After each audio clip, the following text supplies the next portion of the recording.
Queremos mais uma vez saudar a todos os nossos amigos, nossos irmãos que estão acompanhando com a gente esse momento de adoração. Deus seja louvado pela sua presença. Deus seja louvado porque você está aí reunindo a sua família, assentado aí no sofá. Talvez alguém esteja ainda deitadinho, eu não sei, mas você está aqui junto para adorar o nome do nosso Deus. Eu quero aqui, antes de mais nada, fazer uma menção muito importante. Nós estamos começando nesse sábado um movimento de tradução em Libras. Agradecemos aos nossos colegas que estão oferecendo para a gente esse serviço e já pedimos a você que lembre, quem sabe, de compartilhar com algum amigo que seja surdo, que tenha essa deficiência e que pode acompanhar nesse momento, através desse canal, a transmissão da palavra de Deus, que é o mais importante. Eu quero, antes ainda de abrir a Bíblia, fazer algumas saudações especiais. Eu quero saudar um público que é o público com quem eu trabalho mais diretamente aqui na associação, a Juventude Gaúcha. É claro, de onde você estiver, os jovens de qualquer lugar do Brasil e do mundo, todos vocês são amados por nós, mas vai aqui um abraço especial para a juventude da Associação Sul-Rio-Grandense e para o nosso grupo de líderes também desta associação. Quero mandar um abraço especial para a Jéssica, lá de Tramandaí, que é nossa amiga e está acompanhando com a gente essa mensagem. Também para o irmão Johannes e a sua família aí em Porto Alegre. Que bom que vocês estão conectados com a gente aqui nessa manhã. Hoje pela manhã eu mandei uma mensagem especial para um grupo de colegas, amigos, pastores e também para o grupo de distritais do Ministério Jovem. E eu mandei o recado assim: orem por mim nessa manhã. Eu espero que, em nome de Jesus, a mensagem que nós vamos compartilhar hoje, ela seja uma mensagem que encontre um lugar especial no seu coração. E eu clamo a Deus por essa bênção. E fiquei muito feliz, queridos irmãos, e agradeço aqui aos meus colegas que mandaram de volta para mim um recado dizendo: pastor, Deus é contigo. Obrigado pelas orações. Eu tenho certeza que nesse momento há um exército de pessoas orando, clamando a Deus por essa bênção. Eu peço que você aí de casa também se una a esse exército de oração.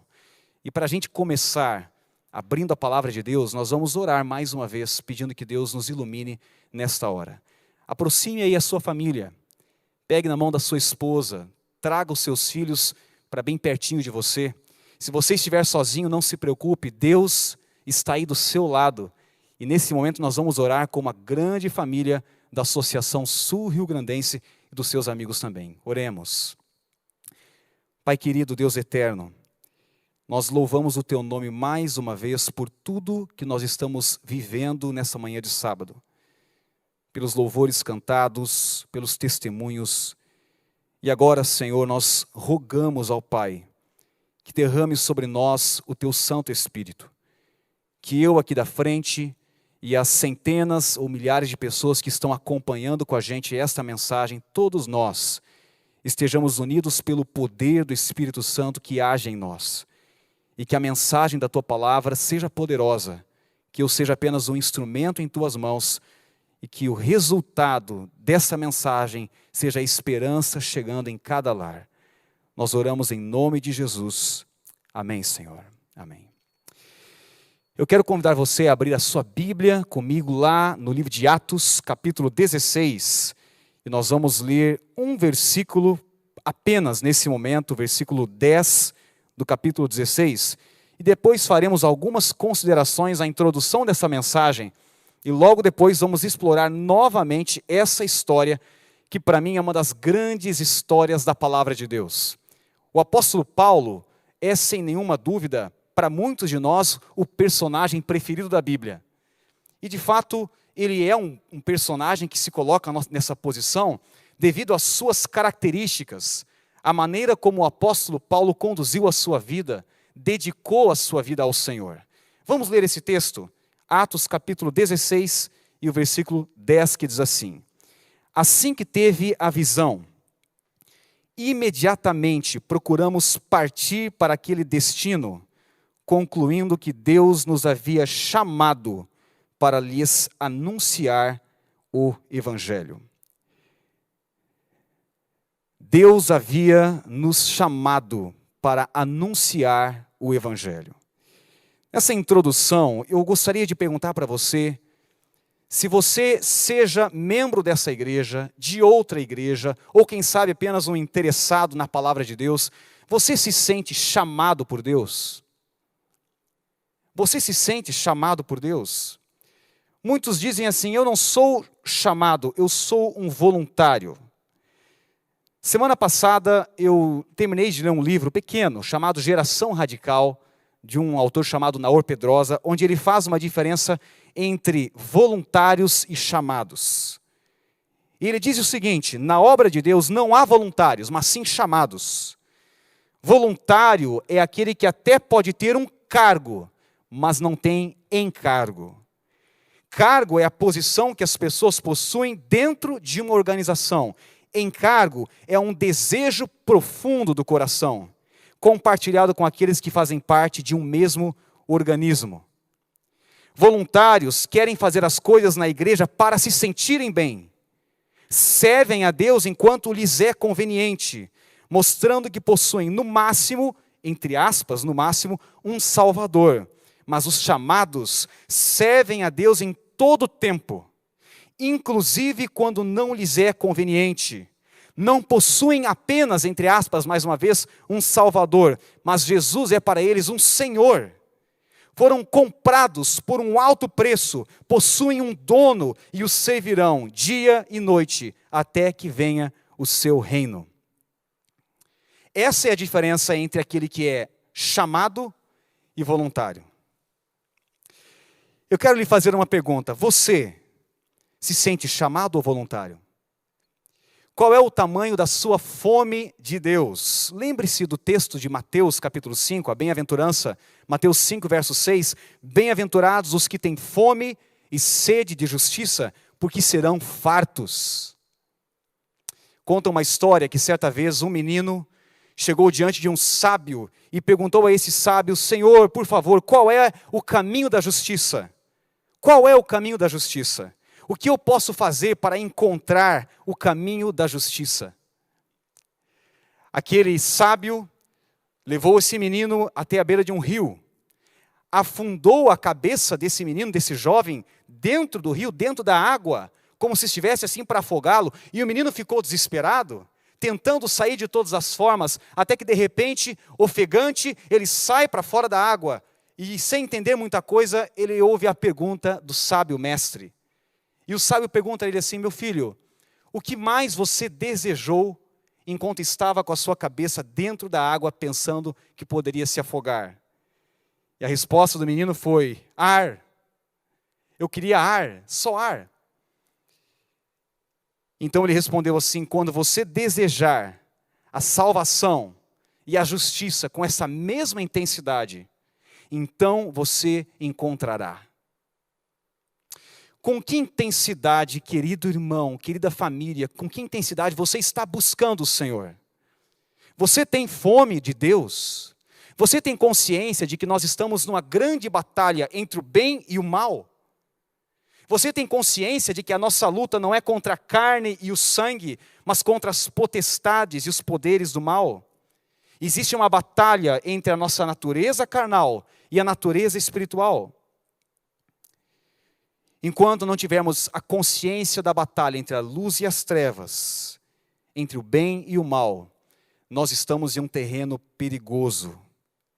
Onde está o seu tesouro? Lembra-me do texto de Mateus capítulo 6, versos 19 a 21, onde diz, não acumuleis para vós outros tesouros sobre a terra, onde a traça e a ferrugem corroem, mas sim no céu, onde nem traça nem ferrugem corroem, e onde os ladrões não escavam, não roubam, porque onde está o teu tesouro, aí também estará o teu coração.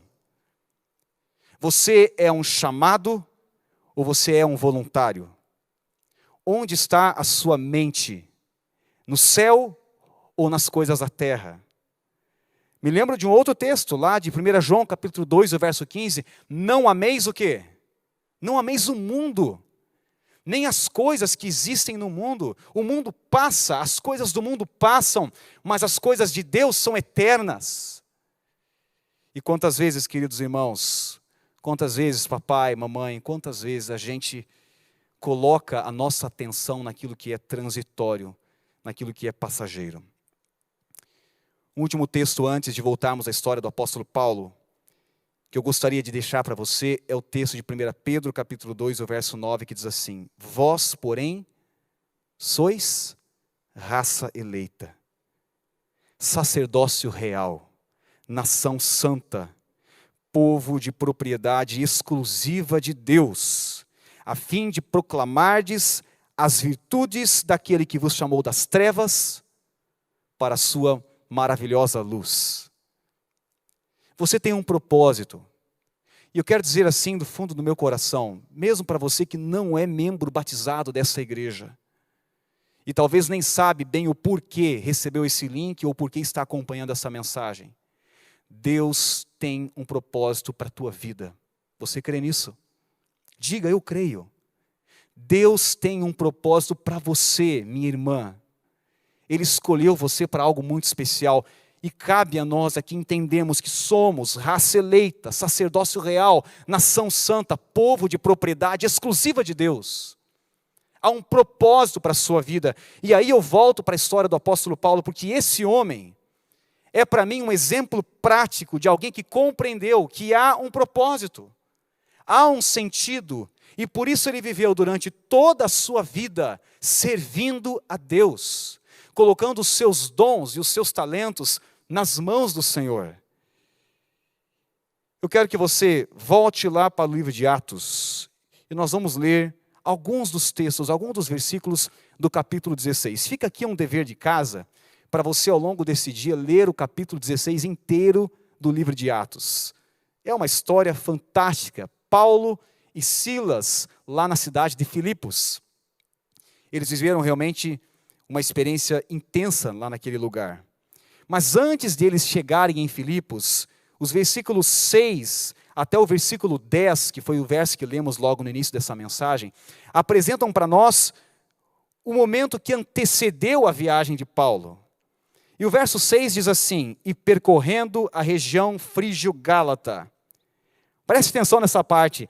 Tendo sido impedidos pelo Espírito Santo de pregar a palavra na Ásia, defrontando Mísia, tentavam ir para a Bitínia, mas o Espírito de Jesus não o permitiu. E tendo contornado Mísia, desceram a Troade. À noite, diz o verso 9, sobreveio a Paulo uma visão, na qual um varão macedônio estava em pé e lhe rogava, dizendo: passa a Macedônia e ajuda-nos. E o verso 10 que nós já lemos, vou repetir: assim que teve a visão, imediatamente procuramos partir para aquele destino, concluindo que Deus nos havia chamado para lhes anunciar o Evangelho. Havia uma lógica muito clara na mente de Paulo e de seus colegas em ir pregar a palavra na Ásia. Grandes cidades como Éfeso, Esmirna, Sardes, cidades populosas, eram locais onde fervilhavam pessoas.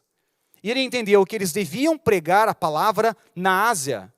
Mas de repente, o texto que lemos agora diz que o Espírito de Deus não permitiu que Paulo fosse para a Ásia. À noite, em uma visão, a história bíblica nos conta que Paulo teve a visão de um homem, um macedônio, um europeu, que clamava por ajuda, dizia: por favor, salva-nos, venha até a nossa cidade, venha até o nosso lugar, venha nos ajudar. E diz a palavra do Senhor que imediatamente, queridos, Paulo reconheceu que aquela era a voz do Senhor. Você tem condições de ouvir a voz do Senhor? Você tem vivido com a sensibilidade para perceber a voz de Deus quando Ele fala com você? É necessário, querido amigo, que a gente aprenda a cuidar das janelas da alma. Querido jovem que está me acompanhando agora, aliás, é possível que nesse momento tenha algum jovem, algum adolescente, ou até algum adulto, sentado na sala, dividindo o espaço da tela da TV com o seu celular. Se concentre na mensagem. Cuide das janelas da sua alma, coloque para dentro da sua alma, do seu coração, coisas que vão alimentar o seu espírito. E aí vai um recado muito importante, que seria, sem nenhuma dúvida, os principais elementos da vida de alguém que consegue ter a sensibilidade para ouvir a voz do Senhor. São três elementos. Três elementos. O primeiro deles, Bíblia. Gaste tempo com a sua Bíblia, querido irmão. Gaste tempo lendo as Escrituras sagradas, as Escrituras que contêm a verdade. Gaste tempo. Não faça uma leitura superficial. Segundo elemento, gaste tempo em oração. Tenha o costume de orar. Tenha um planejamento, disciplina, para que você seja um homem, uma mulher, uma criança, um adolescente, um jovem de oração. Alguém que gasta tempo na presença de Deus, ouvindo a voz do Senhor. O terceiro elemento, testemunhe de Deus. E aí a gente vai logo mais falar um pouquinho sobre isso. Encontre alternativas, encontre meios para que você possa testemunhar de Deus, mesmo em momentos tão desafiadores como este que estamos vivendo agora. O texto que lemos disse que imediatamente, versículo 10, imediatamente, assim que teve a visão, Paulo e Silas e Lucas, que é o autor do livro que se inclui nesse momento, eles partiram em direção ao chamado de Deus. Imediatamente foram para lá. Queridos irmãos, há um senso de urgência nos mensageiros do Senhor. Nós temos a cura para o pecado. Eu gostaria que você pensasse comigo o seguinte: se hoje você descobrisse que tem a cura para a Covid-19, para o coronavírus, você como um cientista, um pesquisador, descobrisse hoje ou nessa semana a cura para o coronavírus, o que você faria? Com que nível de pressa você correria em direção às autoridades para dizer o seguinte: eu encontrei a cura para essa doença? Pois bem, querido irmão, você não tem apenas a cura para um vírus dessa terra, você tem a cura para o pior de todos os vírus, o pecado. Nós conhecemos Jesus, e é porque Paulo conhecia Jesus que ele saiu com pressa, imediatamente após ouvir a voz do Espírito Santo, para cumprir o seu chamado, para anunciar as boas novas da salvação. Agora, o que faremos hoje? Eu fiquei muito encantado essa semana, numa reunião com um colega, pastor lá da fronteira, num bate-papo pelo Zoom, quando ele me contou que ele tem procurado, junto com a sua comunidade, tomar iniciativas que ajudem a, de alguma maneira criativa, compartilhar a mensagem da salvação, mesmo no momento difícil como nós estamos vivendo. E aí olha o que ele fez, uma coisa tão simples. Ele subiu até o andar de cima do seu apartamento, chegou diante de uma senhora, com todas as precauções, máscara, álcool em gel nas mãos, olhou para aquela senhora e disse assim: querida, eu estou aqui porque quero ser uma bênção para a senhora hoje. O que eu poderia fazer para abençoar a sua vida nesse dia? Aquela senhora não entendeu o que estava acontecendo. Como assim você quer abençoar a minha vida? Sim, isso mesmo, eu quero abençoar a sua vida. O que eu posso fazer para abençoar a senhora hoje? Posso ir fazer compras para a senhora? Posso trazer as compras aqui, para a senhora não ter que sair, a senhora faz parte do grupo de risco. E ele ajudou aquela senhora. Este é um exemplo de iniciativas, maneiras pelas quais nós podemos evidenciar de modo prático a nossa fé. Dos versículos 13 ao versículo 15 de Atos 16, nós vemos um momento em que Paulo e Silas, eles estão lá na cidade de Filipos, e é um sábado, e eles querem encontrar um lugar de oração. E eles vão até a beira de um rio.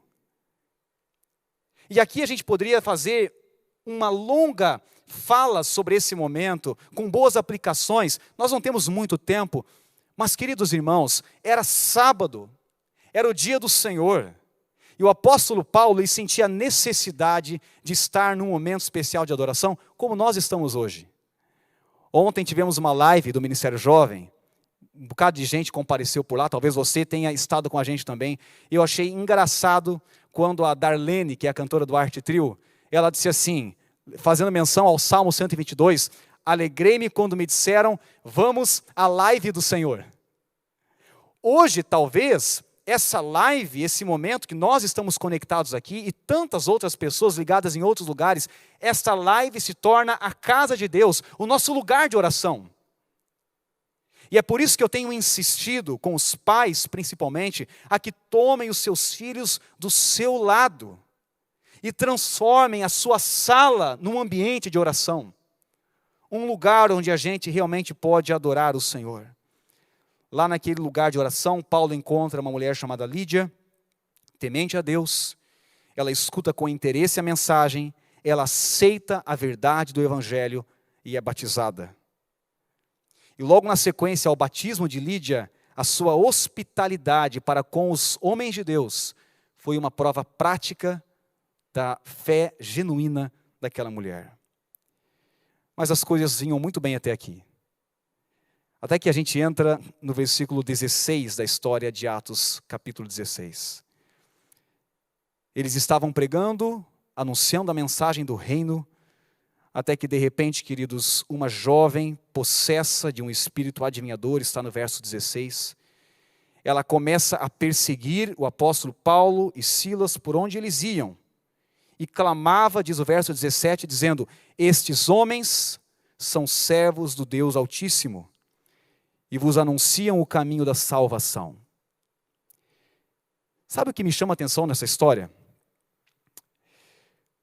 Quando eu leio esse texto, em especial do versículo 17, eu ouço aqui palavras que, pelo menos assim, num primeiro momento, me parecem palavras que são muito bonitas. Estes homens são servos do Deus Altíssimo e vos anunciam o caminho da salvação. Que erro há nisso? Só que a gente vai perceber na sequência da história, no verso 18, que Paulo se indigna com essa situação.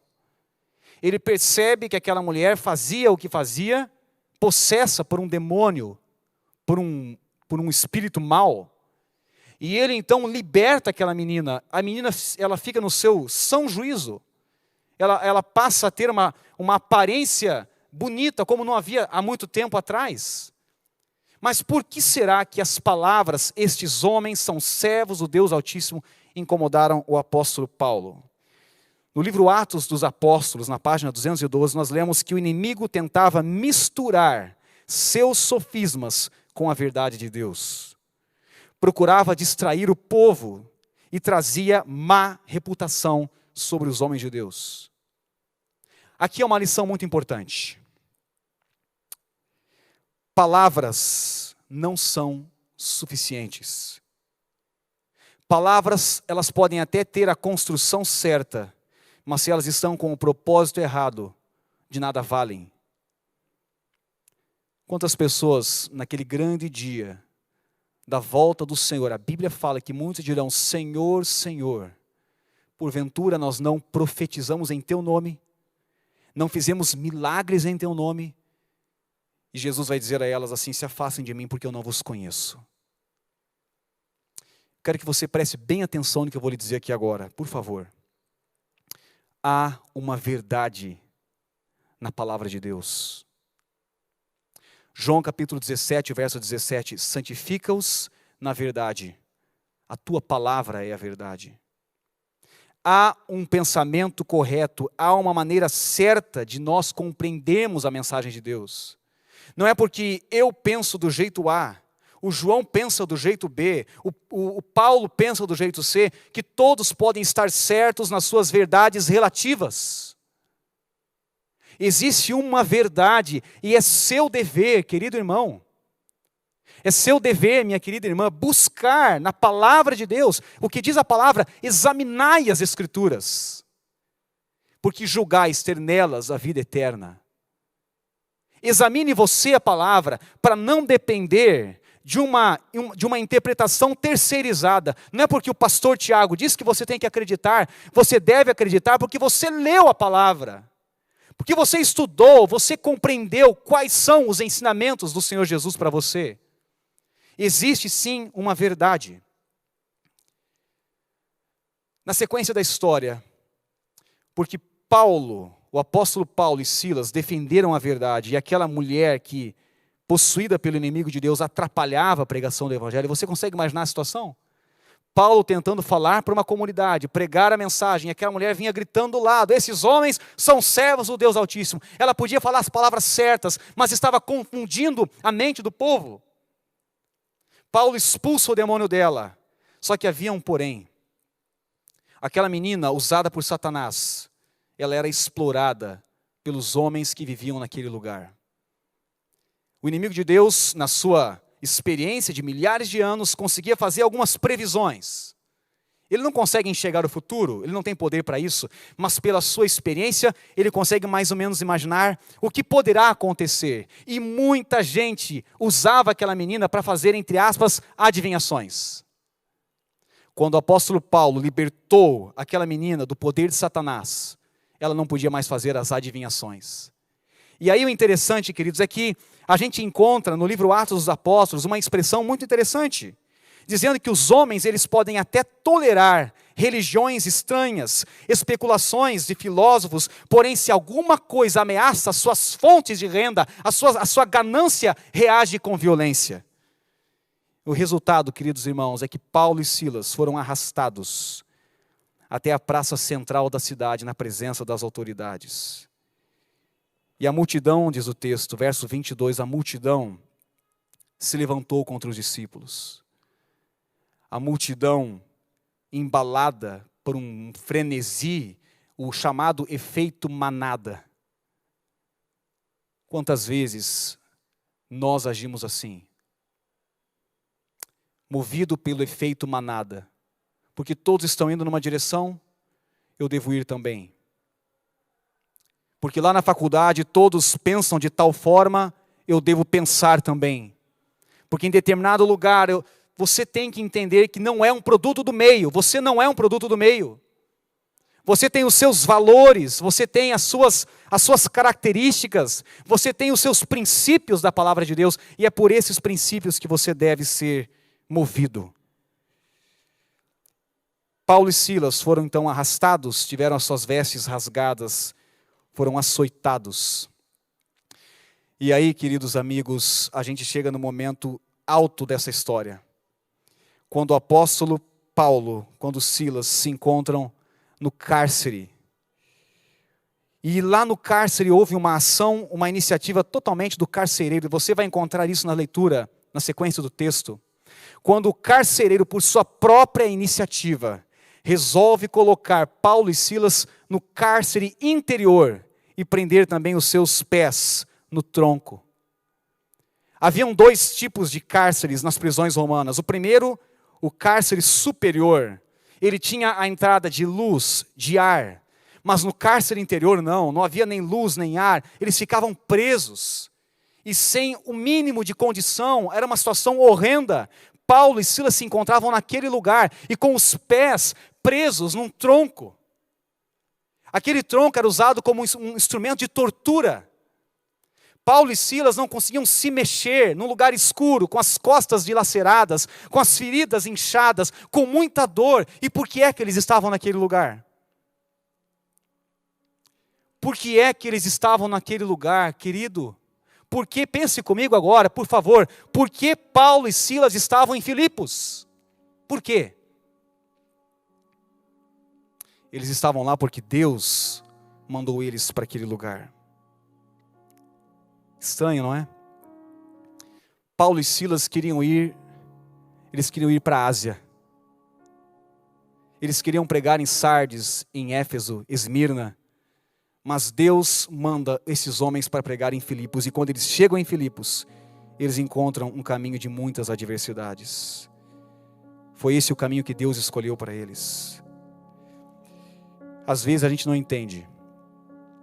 Às vezes a gente não compreende os porquês de Deus. Eu estou falando para alguém agora que está sofrendo bastante, eu sei disso. Alguém que tem vivido um momento de intensa provação. Eu quero dizer para você em nome de Jesus, Deus conhece a tua dor. Deus sabe o que você está passando, você crê nisso. Mas lembre-se que é justamente no momento de prova que a gente cresce. Há uma frase que eu gosto muito que diz que o mar calmo nunca fez bons marinheiros. É quando você enfrenta os desafios da vida com a bênção de Deus, com a certeza de que Deus vai à frente, que as coisas de fato acontecem. Deus tem uma visão privilegiada das coisas. Deus enxerga o todo. Você e eu, nós enxergamos apenas o básico, as coisas pequenas, mas Deus não. Deus enxerga tudo e por isso nós precisamos aprender a confiar nele. Confiar nesse Deus, nesse Senhor que sabe de todas as coisas. Todo o céu está interessado em você. E eu quero terminar essa mensagem lendo alguns textos da palavra que eu espero que possam confortar o teu coração e te ajudar a ter fé, a continuar olhando para cima, olhando para o céu. Ele vai à norma, diz o livro Comportor Evangelista, página 26. E que os que são desprendidos e abnegados, que amam a Deus e a humanidade, se unam ao exército de obreiros. Que não venham esperando facilidades, mas para serem valorosos e de bom ânimo, sob objeções e contratempos.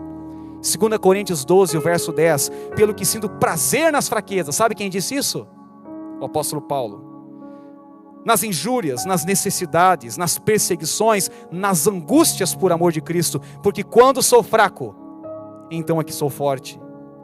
Porque a nossa leve e momentânea tribulação produz para nós eterno peso de glória, acima de toda comparação, não atentando nós nas coisas que se veem, mas nas que se não veem, porque as que se veem são temporais, mas as que se não veem são eternas.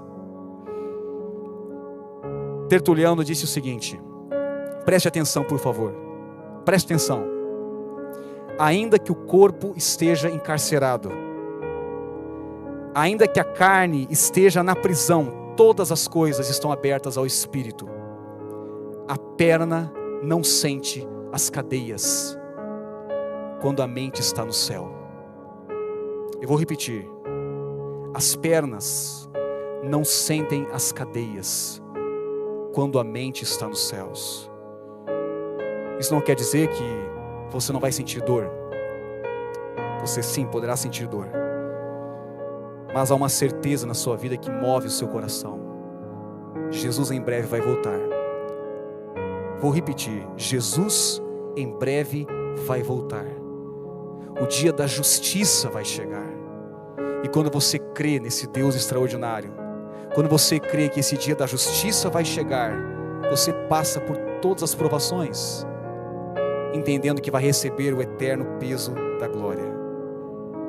Caminho a Cristo, página 54. Se acreditássemos plenamente nisso, todas as ansiedades indevidas desapareceriam.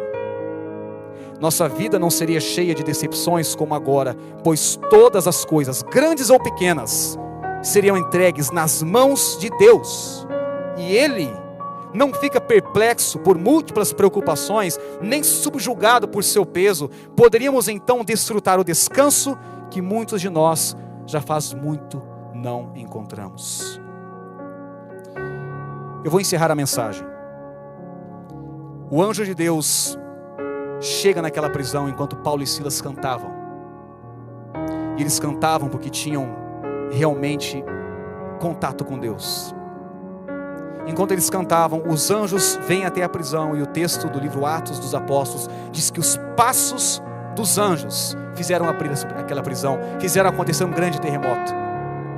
Mas aqueles homens que lá estavam presos não saíram fugindo, porque de alguma forma, queridos, o testemunho do apóstolo Paulo e de Silas foi tão poderoso que conseguiu tocar no coração daqueles marginais que estavam presos.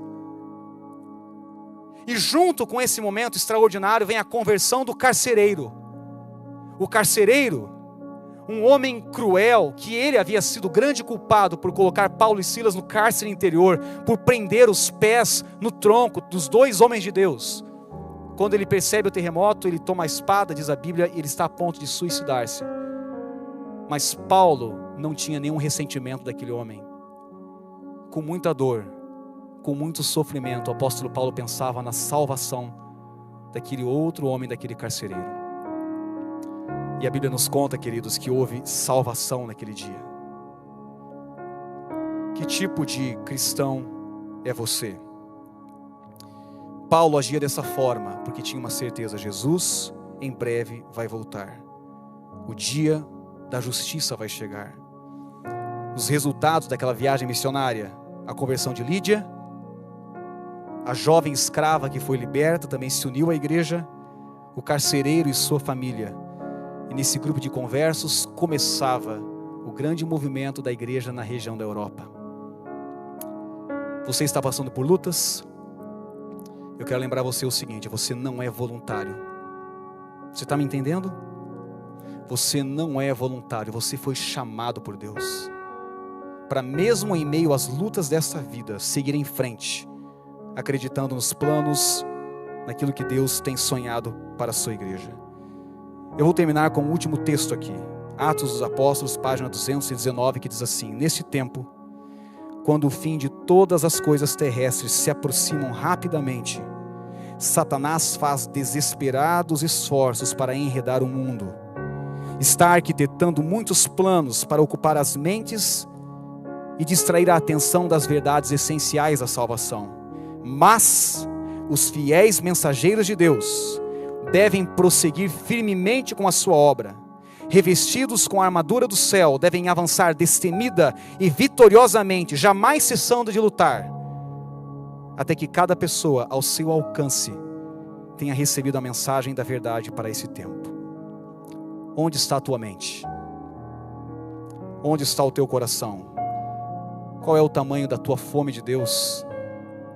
Lembre-se, nós somos raça eleita, sacerdócio real, povo de propriedade exclusiva de Deus, um povo que tem um chamado, e esse chamado está sendo estendido para cada um de nós. Em breve, os passos do Senhor Jesus farão tremer esse mundo. Não será apenas um terremoto lá na região da Turquia. Os passos do Senhor Jesus farão tremer esse mundo. Sua voz irá devolver a vida aos que já descansam.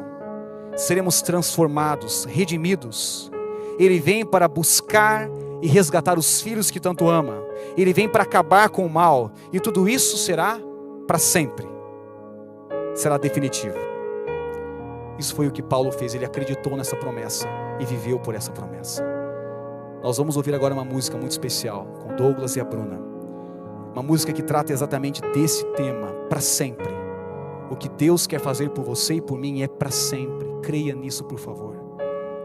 E enquanto nós estivermos ouvindo essa música, eu quero que você renove aí junto com a sua família, junto com seus queridos. Por favor, pai, chama a sua esposa, chama os seus filhos aí perto de você, reúna bem pertinho e tomem uma decisão juntos agora, dizendo: Senhor, nós somos teus. Nós vamos viver para o Senhor. Nós vamos viver com fé nessa promessa. Nós vamos viver independente das lutas ou provações que estejamos enfrentando. Nós vamos perseguir para o alvo. Nós vamos clamar ao Senhor para que nos ajude a chegar lá, porque cremos que Jesus em breve vai voltar. Deus abençoe você. Deus abençoe a sua família. Vamos ouvir juntos essa música em louvor ao nosso Deus. Amém.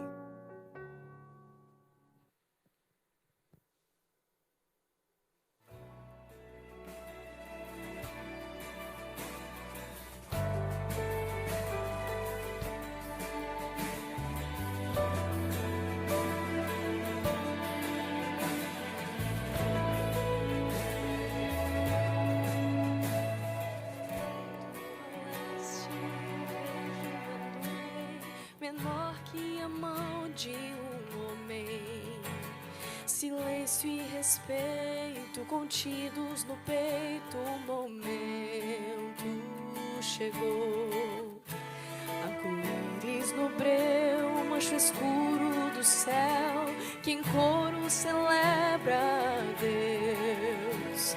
A nuvem se expande agora já grande, reluz a vitória e anjos dão glória a Cristo, cantando santo, santo é o Filho, que em majestade vem pra buscar aos seus filhos que tanto amou. Vem pra mudar, vem transformar esse mundo que tanto pecou. Vem construir, vem redimir, terminar com o mal e ao seu povo se unir. Ele vem pra sempre. Ele vem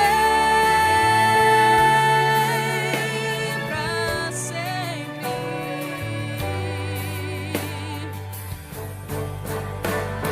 O som de um clarim soa como um trovão, tremor que abre as tumbas do chão. Eu tento conter a emoção ao rever irmãos que um dia perdi. Abraços saudosos, reunião milagrosa, os santos vestidos de luz relembram da cruz, do plano de salvação e erguem sua voz em louvor ao Cordeiro que um dia trouxe a graça e o perdão. E quem majestade vem pra buscar, vem resgatar aos seus filhos que tanto amou. Vem pra mudar, vem transformar esse mundo que tanto pecou. Vem construir, vem redimir, terminar com o mal e ao seu povo se unir. Ele vem pra sempre.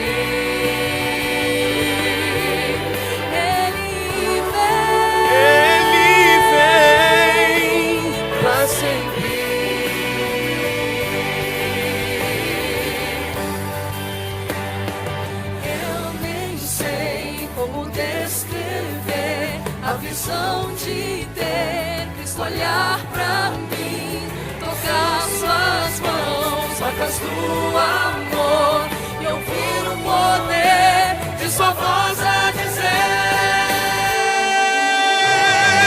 vim pra buscar, vim resgatar aos meus filhos que tanto amei. Vim pra mudar, vim transformar esse mundo que um dia criei. Vim construir, vim redimir, terminar com o mal e ao meu povo unir. Eu voltei pra sempre. Eu voltei pra sempre.